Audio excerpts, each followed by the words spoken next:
Hello everyone, আসসালামু আলাইকুম। সবাই কেমন আছেন? তো আজকে নিয়ে হাজির হলাম পুঁই শাক আর পাঙ্গাস মাছ দিয়ে পুঁই শাকের বিরান। তো ফার্স্টেই দেখতেই পাচ্ছেন আমি জিরাগুলো ভিজিয়ে নিয়েছি, সাথে রসুন আর পেঁয়াজ কুচি দিয়ে দিয়েছিলাম।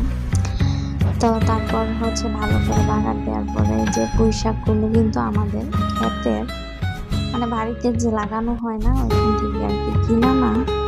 আলু আর পুঁই শাকগুলো ভালো করে সিদ্ধ করে নিয়েছি। তারপরে মাছগুলো আমি আগেই ভেজে নিয়েছিলাম।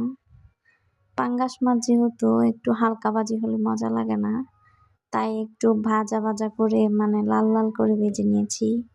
এই যে দেখতেই পাচ্ছেন, আমি দেখতেছিলাম আলুগুলো সিদ্ধ হয়েছে কিনা। আপনাদের সাথে কথা বলতে বলতে এই যে আমার রান্না হয়ে গেছে।